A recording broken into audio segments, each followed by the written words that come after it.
अभी हाल ही में नेटफ्लिक्स पर एक फिल्म रिलीज हुई, नाम है लीव द वर्ल्ड बिहाइंड। आजकल अच्छी फिल्में बहुत कम बन रही है और ये उन अच्छी फिल्मों में से एक है। कहानी कुछ इस तरह है कि एक परिवार न्यूयॉर्क के लॉन्ग आइलैंड पर छुट्टियां बिताने चला जाता है और अगले ही दिन सब कुछ बदल गया। सिर्फ उनके लिए नहीं बल्कि करोड़ों लोगों के लिए। यह कहना भी गलत नहीं होगा कि जिस दुनिया को वो जानते थे वो बिल्कुल उलट जाती है। फिल्म में काफी कुछ राज रखा गया है जो हमें उलझन में डाल देता है। हमें ये पूरी कहानी बस कुछ लोगों के नजरिए से दिखाई जा रही है, बल्कि हम ऑडियंस को भी ऐसे ट्रीट किया जाता है जैसे हम भी इस कहानी का हिस्सा हो। चलिए आगे देखते हैं क्या है इस फिल्म में। चैनल को सब्सक्राइब करना ना भूले।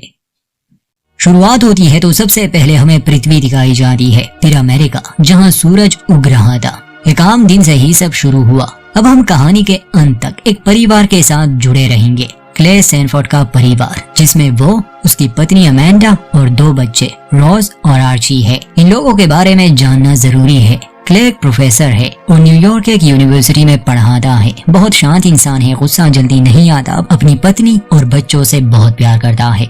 मगर अमेंडा बहुत गुस्सैल और लोगों से नफरत करने वाली औरत है। चिड़चिड़ापन, लोगों से बदतमीजी करना, लोगों पर शक करना, जल्दी गुस्सा आना, ये सभी अच्छी बातें अमेंडा में थी और वो एक एडवर्टाइजमेंट कंपनी में काम करती थी। इनकी छोटी बेटी रोज एक मासूम सी बच्ची है जो आजकल फ्रेंड्स सीरीज का लास्ट सीजन देख रही है। आर्ची चूंकि बड़ा है और प्यूबर्टी के लेवल पर है, इसलिए उसमें कुछ गलत बातें हैं और अक्सर वो अपनी छोटी बहन को तंग करता रहता है। बाकी ये एक साधारण सा परिवार है। तो आज के दिन जब क्ले की आंख खुलती है, अमेंडा पहले ही जाग चुकी थी। आज वो थोड़ी सी अलग थी। क्ले से कहती है कि आज सुबह जब मैं जागी, खिड़की से बाहर देखा लोगों को, तो मेरे मन में ख्याल आया क्यों ना हम कहीं छुट्टी पर चले जाए। इसलिए मैंने लॉन्ग आइलैंड पर एक घर बुक किया है, हम वहीं जाने वाले हैं। और तुम्हें इसलिए नहीं बताया कि अगर मैं बुकिंग करूँ तो तुम मुझे मना नहीं कर सकोगे। बेचारा क्ले क्या कहता, वो मान जाता है। अमेंडा बच्चों को तैयार करती है और अगले सीन में हम इस परिवार को अपनी गाड़ी में देखते हैं जो लॉन्ग आइलैंड की तरफ जा रहे थे। ये सभी काफी खुश थे। कुछ घंटे बाद ये उस घर में पहुंच जाते हैं जो अमेंडा ने ऑनलाइन बुक किया था। घर काफी शानदार था, इन्हें पसंद आता है। वहाँ एक पूल भी था, इसलिए बच्चे तो सीधा पूल में ही चले जाते हैं। क्ले गाड़ी से सामान ले आता है और अमेंडा कहती है कि मुझे मार्केट जाना है ताकि खाने पीने का सामान ले आऊं। अमेंडा खुशी खुशी मार्केट जाती है, अपनी जरूरत का सारा सामान ले आती है। पार्किंग लॉट में जब वो अपनी गाड़ी में सामान रख रही थी तो वो एक आदमी को देखती है जिसने बहुत सारा पानी और खाने का सामान खरीदा था। ये बहुत ज्यादा था किसी एक परिवार के लिए, मानो जैसे दुनिया का अंत होने वाला हो और वो इसके लिए खुद को तैयार कर रहा है। खैर अमेंडा को भी थोड़ा अजीब लगता है और हमें भी, मगर वो उससे बात नहीं करती और वापस घर आती है। क्ले स्मोकिंग करता था, मगर अमेंडा जैसी पत्नी के डर से बेचारे ने स्मोकिंग ही छोड़ दी थी। अब ये छुट्टियां थी तो अमेंडा खुद ही उसे सिगरेट का एक पैकेट देती है कि तुम यहाँ स्मोक कर सकते हो मगर बच्चों के सामने नहीं। दोनों एक दूसरे के साथ अच्छा समय बिताते हैं और फिर तैयारी करने के बाद ये लोग बीच पर चले गए। ये वहाँ शांति के साथ अपना समय बिताते हैं, मगर जब बीच पर ये आए, इन्होंने समुद्र में एक जहाज देखा। इन्हें लगा ये अपना रास्ता बदल लेगा। क्ले का कहना था कि मैंने सुना है यहाँ काफी बंदरगाह है। 1-2 घंटे बाद भी वो शिप वहाँ थी, बल्कि वो नजदीक आ चुकी थी। छोटी रोज तो बस उसे देखे जा रही थी, उसे कुछ ठीक नहीं लग रहा था। और फिर कुछ देर बाद वो कार्गो शिप इतनी नजदीक आ जाती है कि अमेंडा क्ले को जगाती है, कहती है कि कुछ गड़बड़ है। वो शिप रुकने का नाम ही नहीं ले रही थी। क्ले सबको वहाँ से भागने के लिए कहता है। बीच पर हंगामा मच गया, वो जहाज बीच पर ही रुक जाता है, मानो जैसे कोई उसे कंट्रोल कर ही नहीं रहा। इस अजीब से हादसे के बाद बीच को खाली कर दिया गया। क्ले वहाँ के गार्ड से इस बारे में पूछता है तो जवाब में वो कहता है कि शायद नेविगेशन सिस्टम में कोई खराबी आई होगी। ऐसे और भी जहाजों के साथ हुआ है। ये लोग सीधा घर आते हैं। आते ही इन्हें पता चला कि इंटरनेट भी काम नहीं कर रहा। क्ले ने टीवी भी चेक किया, उस पर भी कोई चैनल नहीं आ रहा था। ये ऑनलाइन अपने लिए खाना नहीं मंगवा सकते थे, इसलिए शाम को बर्गर पर ही गुजारा कर लेते हैं। रात को जब बच्चे सो गए, अमेंडा और क्ले नीचे ड्रिंक कर रहे थे। दरवाजे पर दस्तक होती है। एक लम्हे के लिए ये लोग डर जाते हैं। दरवाजा खोलने पर इनके सामने स्कॉट नाम का एक आदमी और उसकी बेटी रूथ खड़े थे। इन्हें हैरानी हुई क्योंकि किसी अजनबी का यहाँ आना बड़ा अजीब था। स्कॉट बताता है कि असल में ये घर हमारा है, आपने मुझे ही मेल किया था। वो अमेंडा का नाम जानता था, मगर दोनों की बात नहीं हुई थी, इसलिए अमेंडा को शक था। स्कॉट कहता है कि क्या हम अंदर आ सकते हैं। क्ले उसे अंदर आने देता है। स्कॉट बताता है कि हम शहर में रहते हैं, मगर वहाँ ब्लैकआउट हो चुका है, पावर जा चुकी है। मैं ऊंची बिल्डिंग में रहता हूँ, मैंने घुटने का ऑपरेशन किया है, सीढ़ियाँ नहीं चढ़ सकता, इसलिए हम यहाँ आए। मुझे पता है आप लोग छुट्टियाँ बिताने आए हैं,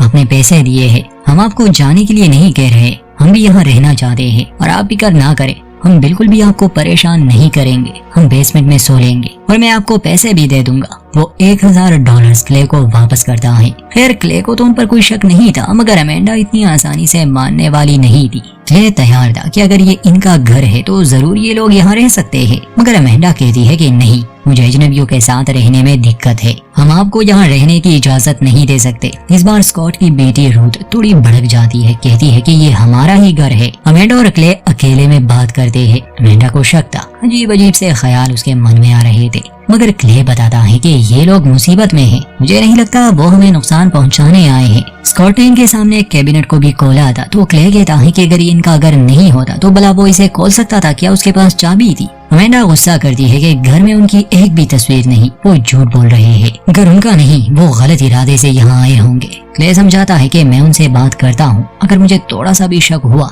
तो मैं उन्हें जाने के लिए कह दूंगा। एक बार फिर से ये दोनों उनसे बात करते हैं। स्कॉट बहुत अच्छे से पेश आता है। अमेंडा कहती है कि ठीक है, मुझे अपनी आईडी दिखाओ, मगर एक समस्या आती, स्कॉट अपना वॉलेट कहीं छोड़ आया था। खैर बाकी उसकी बातों से तो ऐसा नहीं लग रहा था कि वो कोई सनकी पागल है, बल्कि अंदर ही अंदर वो काफी घबराया हुआ था। तभी रूथ टीवी चलाती है जिस पर आपातकालीन प्रसारण चल रहा था। हर चैनल पर यही था। स्कॉट ने जैसा कहा कि शहर में ब्लैकआउट हुआ है, यहाँ इंटरनेट का काम ना करना, टीवी पर कोई खबर नहीं, ये सभी बातें इन्हें उलझन में डाल देती है। खैर एक बात तो साबित हो गई कि सच में कोई गड़बड़ है, इसलिए स्कॉट और उसकी बेटी को वहाँ रहने दिया जाता है। हालांकि रूथ इस बात से गुस्सा आती, कहती है कि हम अपने ही घर में नौकरों की तरह रह रहे हैं, कल क्या ये हमसे झाड़ू पोछा भी करवाएंगे। सिर्फ स्कॉट को अंदाजा था कि क्या हुआ है, मतलब उसे शक था। स्कॉट असल में साइबर सिक्योरिटी में था। अगली सुबह रोज अपनी माँ को जगाती है, कहती है कि मुझे फ्रेंड्स सीरीज का आखिरी एपिसोड देखना है, इंटरनेट काम नहीं कर रहा, आप कुछ करें इस बारे में। उसके जाने के बाद अमेंडा जैसे ही अपना फोन देखती है, उसे कुछ न्यूज अलर्ट्स आई थी। जैसे ही वो क्ले को दिखाने वाली थी, वो गायब हो जाती है। खैर क्ले का कहना था कि शायद किसी ने सब कुछ हैक कर लिया है, मगर अमेंडा को एक ही बात की फिक्र थी, वो ये कि उनके घर में 2 अजनबी है। कॉफी पीने के बाद क्ले अमेंडा से कहता है कि मैं मार्केट जाता हूँ, शायद वहाँ कोई मुझे बता सके ये सब क्या हो रहा है। रूथ और स्कॉट जागते हैं, क्ले का पूछते हैं तो अमेंडा बताती है कि वो मार्केट गए हैं। वो न्यूज अलर्ट्स के बारे में बात करती है। ये सुनकर स्कॉट थोड़ा सा चौंक जाता है। अमेंडा पूछती है कि क्या हालात बेकाबू हो रहे हैं, तो स्कॉट मुस्कुराता है कि नहीं, मुझे यकीन है सब कुछ ठीक हो जाएगा, असल में कोई इन्हें डराना नहीं चाहता था। वो एक कंप्यूटर वायरस के बारे में बताता है जो साल 2000 में बना था। उसने कई कंपनियों को करोड़ों का नुकसान कर दिया था। बाद में पता चला कि ये काम फिलीपींस के 2 लड़कों का है, तो हो सकता है कि अभी जो हो रहा है ये बात इतनी बड़ी नहीं हो, शायद सिस्टम में कोई खराबी हो, हमें ज्यादा इसके बारे में सोचना नहीं चाहिए। चाहे स्कॉट उन्हें हिम्मत ही क्यों ना दे रहा था, मगर हालात बता रहे थे कुछ ठीक नहीं। स्कॉट की पत्नी और रूथ की माँ प्लेन से कहीं जा रही थी, तो स्कॉट को और रोज को उनकी भी चिंता थी, क्योंकि सारे सिस्टम तो काम नहीं कर रहे। रोज जब बाहर थी तो उसे ढेर सारे हिरन दिखाई दिए, सैकड़ों की तादाद में। ये होना काफी अजीब था, क्योंकि जानवर ऐसा बर्ताव नहीं करते। खैर स्कॉट अपने एक पड़ोसी के घर जाने के लिए निकल गया। घर का बुरा हाल था, सामान बिखरा पड़ा था और कोई ताबी नहीं। और क्ले जब रास्ते में था तो जीपीएस ने काम करना छोड़ दिया था, जिस वजह से वो रास्ता भटक जाता है। वो घबराया हुआ था। फिर वो वापस गाड़ी में बैठ जाता है, तब उसे एक घबराई हुई औरत नजर आई जो स्पेनिश में बात कर रही थी। फिल्म में इसे ट्रांसलेट नहीं किया गया, मगर इंटरनेट पर इसकी ट्रांसलेशन मिल जाती है। ये औरत बताती है कि वो अपने घर का रास्ता भटक चुकी है। पिछले 2 दिन से उसने किसी भी इंसान को नहीं देखा, उसे किसी को कॉल करनी है। एक तो क्ले को उसकी बात समझ नहीं आ रही थी, ऊपर से वो इतनी घबराई हुई थी कि क्ले उसकी कोई मदद नहीं करता और उसे वहीं छोड़कर वो निकल गया। थोड़ी देर बाद उसे एक प्लेन की आवाज आई। क्ले पीछे देखता है तो उस प्लेन से लाल रंग का कुछ गिर रहा था। वो गाड़ी भगाता है, मगर असल में वो प्लेन पेपर्स गिरा रहा था, लाल रंग के पेपर्स, जिस पर पारसी में कुछ लिखा था। वहाँ स्कॉट जब अपने पड़ोसी के घर आता है, वो तो उसे नहीं मिलता, मगर उसे पता था कि उसके पास एक सैटेलाइट फोन है, इसलिए वो फोन ले लेता है। बच्चे इस सब से अनजान थे, इसलिए वो जंगल में चले जाते हैं। अमेंडा और रूथ पूल के करीब बैठी थी। बच्चों को जंगल में कैबिन नजर आया। दोनों अंदर जाते हैं। रोज अपने भाई को वो बात बताती है जब उसने बहुत सारे हिरन देखे थे, मगर उसका भाई इन बातों को सीरियस नहीं लेता, बल्कि उसे डराने के लिए वो एक कहानी सुनाता है। जब ये दोनों वापस आ रहे थे तो आर्ची को एक कीड़ा काट लेता है। स्कॉट उस सैटेलाइट फोन को ट्राई करता है, मगर वो काम ही नहीं कर रहा था। और कुछ देर पहले हमें अंतरिक्ष में दिखाया गया कि अमेरिका का सैटेलाइट अपनी दिशा बदल लेता है। शायद यही वजह है कि अब स्कॉट के हाथ में जो फोन था वो काम नहीं कर रहा। वो बीच पर चला गया जहां समुद्र के किनारे एक प्लेन क्रैश हो चुका था और हर तरफ लाशें थी। दिल दहला देने वाला एक मंजर था। अजीब था कि वहाँ कोई जिंदा नहीं था, कम से कम जख्मी तो होने चाहिए थे। तभी स्कॉट को एक और प्लेन दिखा जो सीधा इस ओर आ रहा था। स्कॉट समझ जाता है कि ये भी यहाँ क्रैश होने वाला है। जान बचाकर वो भागने लगा। प्लेन सीधा समुद्र के किनारे क्रैश हो जाता है और पानी की एक बड़ी लहर की वजह से स्कॉट गीला हो गया। ये सब अपनी आंखों से देखने के बाद उसे समझ आ गई कि सच में हालात काबू से बाहर है। वो डराता है मगर अपनी बेटी को सच नहीं बताता कि उसने एक प्लेन को क्रैश होते हुए देखा। गीला होने का कारण वो पूल में गिरना बताता है। वो रूथ को सूखे कपड़े लाने भेजता है और अमेंडा को कहता है कि सैटेलाइट फोन काम नहीं कर रहे। सब कुछ बंद हो भी जाए तो भी सैटेलाइट फोन काम करते हैं। अमेंडा को यकीन नहीं आ रहा था, इसलिए स्कॉट बताता है कि मैंने एक प्लेन को अपनी आंखों से गिरते हुए देखा। बच्चे भी बाहर थे। तभी इन्हें एक आवाज सुनाई दी, एक तेज आवाज। इन्हें अपने कानों पर हाथ रखना पड़ा। अमेंडा को बच्चों की फिक्र थी, इसलिए वो जंगल की तरफ चली जाती है। खैर बच्चे उसे मिल गए, वो उन्हें एक घर ले आती है। सब ठीक थे मगर क्ले अभी तक घर नहीं आया था। आर्ची का कहना था कि पता नहीं वो आवाज किस चीज की थी, पर मैंने कान सही से बंद नहीं किए थे और अब मुझे काफी अजीब लग रहा है। अमेंडा बच्चों को कमरे में भेज देती है और स्कॉट से पूछती है कि बता वो क्या था, तुम्हें इस सब की जानकारी है? स्कॉट बताता है कि ये किसी प्लेन की आवाज नहीं हो सकती, ना ही ये कोई बम था। ये किसी तरह का सोनिक हथियार हो सकता है। अभी कुछ कह नहीं सकता। अमेंडा उस पर भड़क जाती है कि कुछ देर पहले तो तुम बड़े बड़े अंदाजे लगाकर मुझे डरा रहे थे। उसे क्ले की फिक्र थी। कहती है कि कुछ भी ठीक नहीं, शायद हमें बाथटब में पानी भरना चाहिए। पता नहीं ये सब कब तक बंद रहेगा। ये बात स्कॉट अपनी बेटी से छुपाना चाहता था मगर अब वो जान गई। इस बात से वो काफी दुखी हो गई। तब अमेंडा बताती है कि 2 दिन पहले मैंने एक आदमी को मार्केट में देखा था। वो जानता था कि ये सब होने वाला है। उसने ढेर सारा पानी और खाने का सामान लिया था। स्कॉट बताता है कि वो डैनी है, वही कॉन्ट्रैक्टर जिसने मेरे इस घर को डिजाइन किया है। वो हमेशा इन हालातों के लिए तैयार रहता है और शायद उसे सबका अंदाजा हो चुका था। इतने में क्ले भी लौट आया जो काफी डरा हुआ था। वो बताता है कि मैंने रास्ते में एक प्लेन को देखा जो ये पेपर्स फेंक रहा था। आर्ची ने चूंकि किसी वीडियो गेम में एक वर्ड को देखा था तो वो कहता है कि इस पेपर पर लिखा है अमेरिका की मौत। बाकी क्या लिखा है ये नहीं समझ आया, मगर इसमें कोई शक नहीं कि अमेरिका पर हमला हो चुका है। किसने किया नहीं पता, मगर हालात ठीक नहीं थे। जान बचाने के लिए अमेंडा और क्ले अपने बच्चों को लिए वापस से शहर जाने का फैसला करती है। स्कॉट उन्हें सलाह देता है कि ऐसा मत करो, शहर के हालात बदतर होंगे, तुम लोगों को यहीं रुकना चाहिए, यहाँ सुरक्षित रहोगे तुम। अमेंडा और क्ले उसकी बात नहीं मानते और हाईवे के लिए निकल जाते हैं। मगर वहाँ ढेर सारी टेस्ला कार्स जो ब्रांड न्यू थी एक दूसरे से टकरा चुकी थी। उन्होंने रास्ता ब्लॉक कर दिया था, उसमें कोई भी नहीं था। वो ऑटो रूट पर थी। उन गाड़ियों की वजह से पूरा रास्ता बंद था और तब अमेंडा को रियलाइज होता है कि सिस्टम में गड़बड़ी की वजह से ये यहाँ आकर रुकती है। वो जल्दी से गाड़ी में बैठ गई क्योंकि और भी कार्स इस तरफ आ रही थी। ये लोग खुद को बचाने में सफल रहे। अब कोई और चारा नहीं था, इसलिए ये वापस स्कॉट के घर में आते हैं। सभी लोग काफी परेशान थे। अमेंडा के कहने पर क्ले बाथटब में पानी भरने लगा। रूथ उसके पास आती है और पूछती है कि क्या आप मेरे साथ स्मोक करेंगे। दोनों ही टेंशन में थे, इसलिए वो उसके साथ स्मोक करने लगा। बच्चे अपने कमरे में थे। अमेंडा और स्कॉट के बीच बातें होती है जिसमें स्कॉट बताता है कि वो अपने क्लाइंट से मिला था जो बहुत बड़े प्रोजेक्ट्स पर काम करता है, इतने बड़े कि वो पेंटागन के खुफिया प्रोजेक्ट्स होते हैं। कुछ दिन पहले मैंने उसकी एक बहुत बड़ी अमाउंट ट्रांसफर की थी। बड़े लोगों को ऐसे खतरे की खबर पहले ही मिल जाती है। वो जानता था इस बारे में। उसने बस इतना कहा मुझे कि अपना ख्याल रखना। अब मुझे उसकी बातें समझ आने लगी। उसे मेरे लिए बुरा लग रहा था। इसके अलावा भी दोनों की कुछ बातें होती है। फिर गम बुलाने के लिए ये म्यूजिक लगाते हैं और डांस करते हैं। घर के लॉन में रूथ और क्ले बेटे इस हालात को लेकर बात कर रहे थे। क्ले बताता है कि एक बात हमने तुम लोगों से छुपाई थी, वो ये कि जब हम बीच पर गए थे वहाँ एक समुद्री जहाज आकर रुक गया। वो बेकाबू हो चुका था। इतने में इन्हें एक आवाज सुनाई दी। ये पूल में जाते हैं तो वहाँ ढेर सारे फ्लेमेंगोज आए थे। एक और अजीब सी घटना, वहाँ घर में अमेंडा स्कॉट को गले से लगाती है और हौसला देती है कि तुम जल्द ही अपनी पत्नी से मिलोगे। और थोड़ी ही देर में फिर से वो आवाज, जिससे ये सभी सर पकड़कर बैठ जाते हैं।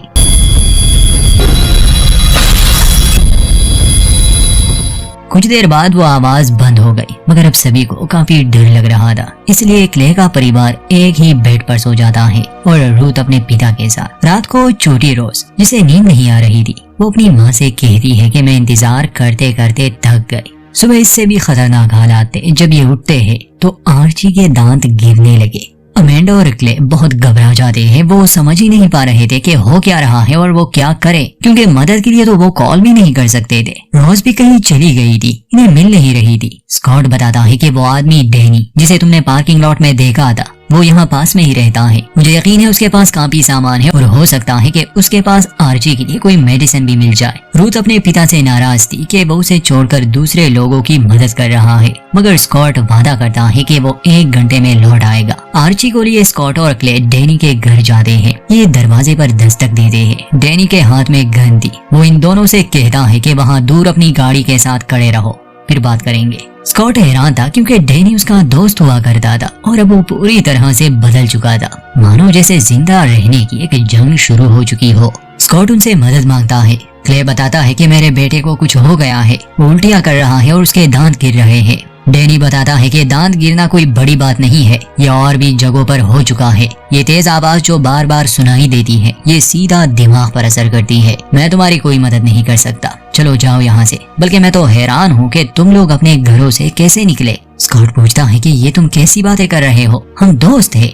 डैनी कहता है कि वो सब पुरानी बातें हैं, अब हालात बदल चुके हैं स्कॉट, हम पर हमला हो चुका है, ये एक युद्ध है और मुझे जो सही लगता है मैं वही करूंगा। मुझे अपने परिवार को सुरक्षित रखना है और तुम्हें भी। क्ले कहता है कि भला हम कहाँ जाए, कौन हमारी मदद करे। स्कॉट और डैनी में बहस छिड़ जाती है। दोनों एक दूसरे पर बंदूक तान देते हैं, मगर क्ले उनके बीच आता है, दोनों को समझाता है। डैनी से विनती करता है कि प्लीज हमारी मदद करो, मेरी जगह आप होते तो क्या करते, मैं पैसे देने को भी तैयार हूँ। तो डैनी कहता है कि जब सरकार ही नहीं रहेगी तो पैसों का क्या फायदा। खैर अंत में वो मदद तो करता है। जाने से पहले वो बताता है कि ये काम कोरियंस का है या फिर चाइनीज का। अमेरिका ने इतने सालों में काफी दुश्मन बना लिए और वो सब एक हो गए। क्ले उसे वो पेपर दिखाता है। उनका मानना था कि ये ईरान का काम हो सकता है। जो भी हो, किसी के पास भी सही जानकारी नहीं थी। डैनी बताता है कि फोन्स बंद होने से पहले मेरे दोस्त ने सैन डिएगो में हुए ऐसे ही एक घटना का जिक्र किया था, मगर वहाँ जो पेपर्स गिराए गए थे वो चाइनीज में थे।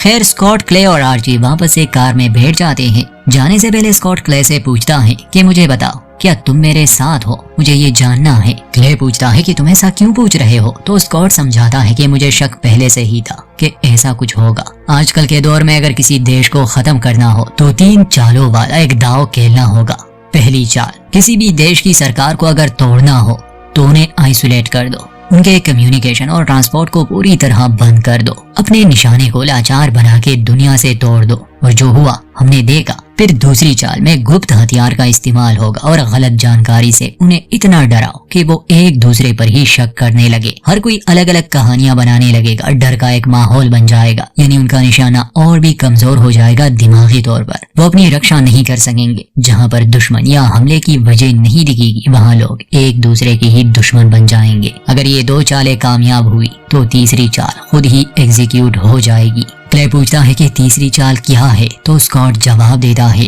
कि गृह युद्ध और दुश्मन के लिए युद्ध का अंत, क्योंकि तब सरकारें टूट चुकी होगी, कोई कानून नहीं रहेगा। और ऐसा ही हो रहा था। वहाँ दूसरी तरफ हम रूथ और अमेंडा को जंगल में देखते हैं जो रोज को ढूंढने निकले थे। वो भी उस केबिन में पहुंच जाते हैं जहाँ अमेंडा और रूथ के बीच थोड़ी बहस हो गई। फिर उन्हें बाहर से आवाज सुनाई दी। रूथ बाहर आती है तो वहाँ ढेर सारे हिरन थे जो उसके सामने खड़े थे। अमेंडा चीखते चिल्लाते हुए उनके सामने आती है जिससे वो हिरन भाग जाते हैं। फिर अमेंडा का ध्यान शहर पर जाता है जहाँ बम धमाके हो रहे थे। पूरी तरह से जंग का एक माहौल बना हुआ था। लोगों के चिल्लाने की आवाजें आ रही थी, यानी कि ये लोग एक सुरक्षित जगह पर थे अभी के लिए। शहर में लोगों ने एक दूसरे को ही मारना, लूटना और बलात्कार शुरू कर दिया होगा, क्योंकि जब कानून टूट जाता है तो यही सब होता है। फिल्म के अंत में हमें रोज दिखाई जाती है। उसने पहले घर देखा था, वो वहाँ आई थी। स्कॉट ने इसका जिक्र भी किया था कि मेरे पड़ोसियों के पास शायद बंकर हो। रोज को वो बंकर मिल चुका था। वो अंदर जाती है जहाँ उसे ढेर सारा खाना, पावर सोर्स, एक DVD प्लेयर, बहुत सारी फिल्में, सीरीज मिल गई, जिसमें फ्रेंड सीरीज भी थी। रोज ने आखिरी एपिसोड नहीं देखा था, इसलिए वो आखिरी एपिसोड देखने बैठ जाती है और यहीं पर फिल्म का अंत। बस इतना ही दोस्तों। इसमें पूरी जानकारी नहीं, मगर हो सकता है डैनी और स्कॉट की बात सही हो। बहुत से देशों ने मिलकर अमेरिका पर हमला किया होगा। शायद वो उन्हें पूरी तरह से मिटाना चाहते हैं। बाकी हिरन का दिखना, जानवरों का अजीब बर्ताव ये शायद किसी गुप्त हथियार की वजह से हुआ होगा जिससे नेविगेशन सिस्टम खराब हो गया, और चूंकि जानवर भी अर्थ के मैग्नेटिक फील्ड को इस्तेमाल करके माइग्रेशन करते रहते हैं तो शायद वो बिगड़ गया। बाकी सब आपने कहानी में जान लिया। युद्ध काफी डरावनी चीज है, चाहे वो जहां भी हो। उम्मीद करते हैं हमारी एक्सप्लेनेशन आपको पसंद आई होगी। वीडियो अच्छी लगे तो लाइक करें, चैनल को सब्सक्राइब करना ना भूलें।